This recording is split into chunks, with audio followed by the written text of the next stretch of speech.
Ah, você já começou a perceber que na sua igreja tem muita gente fofoqueira que passa o tempo todo tomando conta da vida dos outros. Você está percebendo também que tem muita gente invejosa, de olho gordo, que odeia ver a alegria e a felicidade dos outros. Você também está percebendo que tem muita gente que leva uma vida derrotada, problemática, desgraçada e nunca consegue nada na igreja. Inclusive você está percebendo também que a sua vida não anda nada bem. Ela está cada vez mais derrotada, mais cheia de frustrações. Tome cuidado. Não é porque a igreja que não está ali o reino satânico. Muitas igrejas são dominadas pelas hostes malignas do demônio e fazem com que aquelas pessoas levem uma vida derrotada, cada vez com mais frustrações e infelicidade. Tome cuidado. Veja agora relatos da vida real que aconteceram com pessoas dentro dessas igrejas malignas. Na noite de 27 de setembro de 1998, José Marcos se preparou para cumprir as ameaças de vingança da ex-mulher. As simulações a seguir são baseadas na denúncia do Ministério Público. Eu salvo. O senhor guarda todos os seus amigos. Acompanhada dos filhos e de parentes, Nilza participa de um culto. Minha boca dirá o louvor do Senhor. José Marcos conhece a rotina da ex-mulher. A gente ia para a igreja, voltava, ele sabia todo o jeito nosso aqui, que hora que nós saía, que hora que nós entrava. A seguir, José Marcos mata a mulher na frente dos filhos. Ele ainda foi correndo atrás de mim, eu gritando, pedindo socorro, e ele correndo ainda. Nilza e os parentes voltam do culto. José Marcos está à espera deles. E ele saiu daqui, ele estava sentado ali, ele levantou, veio para cima do meu tio, falou para ele não olhar para ele, mandou ele ficar, falou para ele ficar quieto, mandou ele não olhar para ele. E veio para cima da minha mãe, a minha mãe não falou nada. E o que ele virou e falou para ele, falou assim: eu não falei, Nilza, não olha para mim não. Eu não falei que eu ia te matar? José Marcos mata a ex-mulher na frente dos filhos. Madalena, desesperada, corre para socorrer a irmã. Ele atira em Madalena. Na hora que é aquela correria, a gente corremos tudo pra lá. O assassino ainda se volta para a ex-sogra, mas o revólver falha. Em seguida, José Marcos persegue a própria filha. Ele ainda foi correndo atrás de mim, eu gritando, pedindo socorro, e ele correndo ainda. Aí ele sumiu. Nilza morre na hora. A irmã dela, Madalena, ainda fica 8 dias em coma antes de morrer. Porque o modo como ele fez na minha frente, na frente do meu irmão, isso eu não perdoo ele jamais. Se eu fechar o olho, eu me lembro de cada detalhe. Como se tivesse acontecido hoje, agora, na minha frente. Eu me lembro de tudo.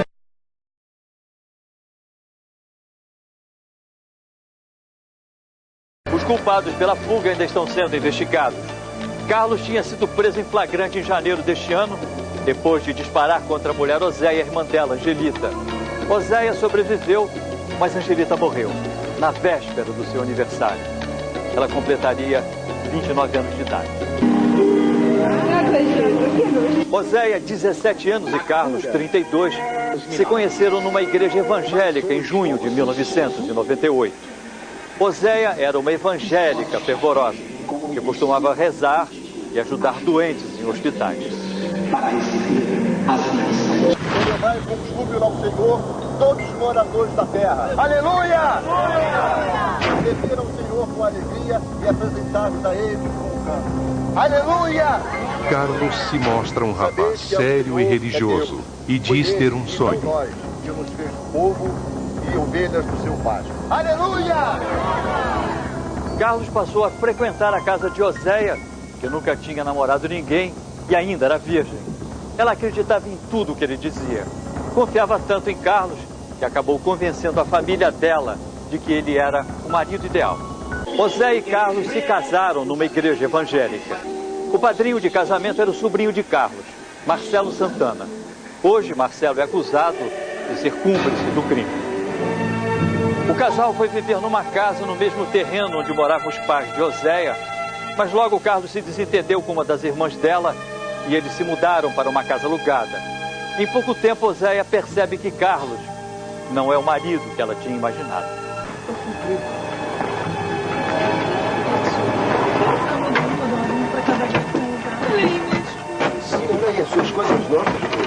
Carlos nunca consegue trabalho e o casal não tem dinheiro. Uma semana antes do crime, Oséia vai ao culto e se encontra com Carlos. Oséia, quero falar com você. Não tem nada para falar com você, Carlos. Oséia, volta para casa. Nosso casamento é acabado. Mais uma vez, ele tenta se reconciliar. Oséia não aceita. Ela não quer voltar, pastor. Carlos conversa com o pastor que aconselha o casal a se afastar por um tempo. Pela manhã, no dia do crime, Oséia recebeu um telefonema de Carlos. Mais uma vez ele tentou a reconciliação e mais uma vez Oséia se recusou a voltar. À noite, Oséia vai ao culto com a irmã Angelita e o sobrinho Marcos, de apenas 9 anos. Enquanto eles cantam e rezam, Carlos se prepara para matar.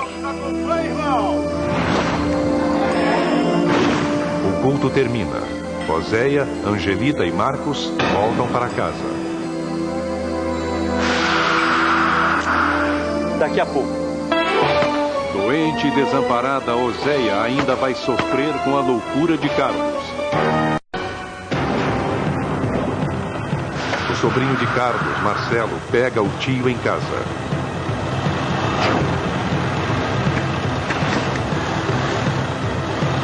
Em poucos minutos, Carlos e Oséia vão se encontrar pela última vez. Nós vinhamos descendo, né? Aí conversamos numa boa, né? Para.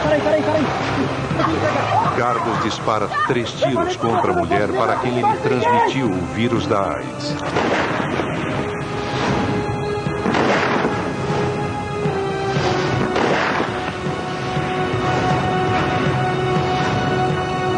Nisso, quando ele começou a atirar, a minha irmã pegou e empurrou meu sobrinho para esconder, para não aceitar, para não atirar nele, né? Desgraçado!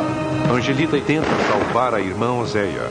Carlos dispara 2 vezes contra ela. Angelita cai e agoniza. Carlos aponta a arma para a cabeça de Oséia e dispara várias vezes. A arma falha. Marcelo volta com a moto. Os dois fogem. Amor, alguém me ajuda! Por favor! Alguém me ajuda!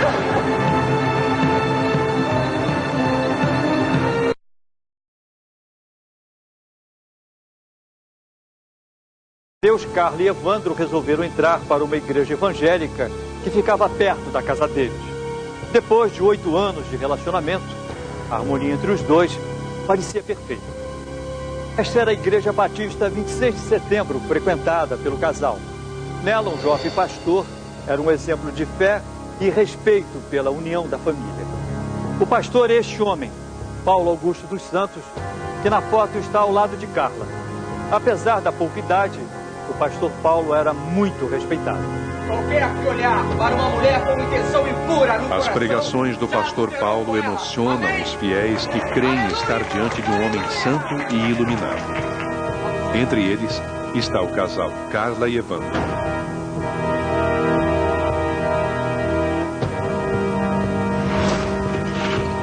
Segundo testemunhas, o pastor Paulo não era tão santo assim. O pastor Paulo era casado, tinha 3 filhos e morava nesta casa ao lado da igreja. A casa do pastor dava fundos para a casa da irmã Helena, que também era casada. Na igreja, Carla chama a atenção pela beleza e simpatia. Ela nota que o pastor Paulo está olhando para ela de uma maneira diferente, mas prefere não acreditar em segundas intenções. Mas o pastor Paulo começou a se aproximar de maneira insistente de Carla. Ela sempre se esquivava das investidas, mas no fundo já estava envolvida num jogo de sedução. Em fevereiro do ano passado, num retiro espiritual, o romance clandestino do pastor com a fiel terminaria na cama. Era um retiro de... não me lembro quantos dias, que ela foi para ajudar. O retiro da igreja fica numa ilha do Rio Negro. Homens e mulheres dormem em galpões separados.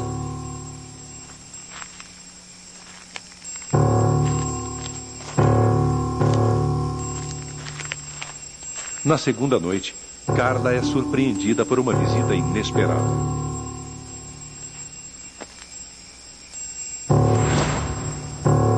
E ela estava deitada na rede, e ele foi lá, deitou com ela dentro da rede e agarrou ela lá dentro da rede.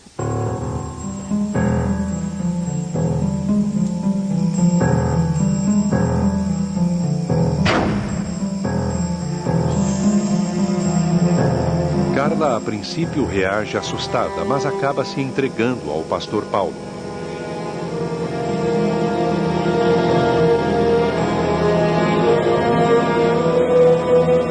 Eles não percebem, mas estão sendo observados e serão denunciados. Ao mesmo tempo que dava conselhos a Evandro, o pastor Paulo fazia promessas para Carla. Dizia que iria se separar da mulher e ficar com ela para sempre. A mãe de Carla desconfiou. Aí eu chamei a Sônia, né? Atrás, o que está acontecendo? O que tem a ver a Carla com a igreja? O que tem a ver a Carla com o pastor? A Sônia foi e me disse que achava que a Carla e o pastor estavam tendo um caso. A mãe de Carla resolveu então conversar com o pastor. Ele disse que não tinha nada. Ele é cínico, o pastor é cínico. Carla e o pastor Paulo continuam se encontrando na casa da irmã dela. O problema é que os amantes são descuidados. As fofocas aumentam e chegam aos ouvidos do marido, Evandro. Ele veio me dizer, né, que estava suspeitando do envolvimento da esposa dele com o pastor.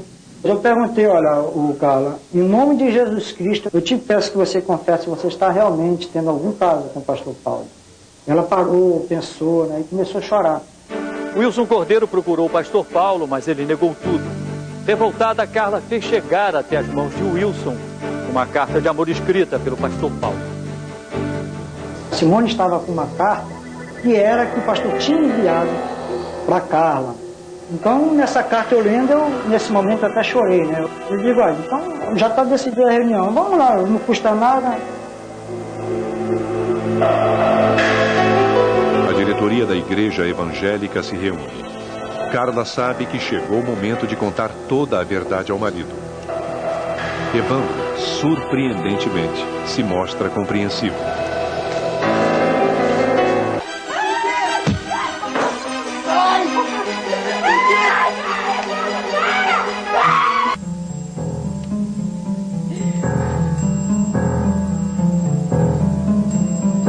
Evandro pega a faca, o presente do Dia das Mães, e parte para cima de Carla. Ela ainda tenta se defender, mas Evandro, num dos golpes, consegue atingir o coração da mulher. Carla agoniza. Evandro troca de roupa. Em seguida, ele tenta despertar a filha Camila, que está desacordada, mas não consegue. Ele pega o filho menor e foge.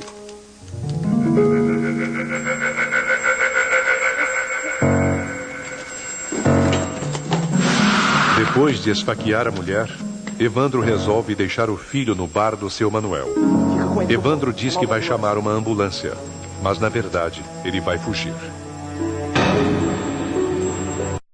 2 dias depois, a história estava na manchete dos jornais. Carla deixou 2 filhos, Camila e Mateus.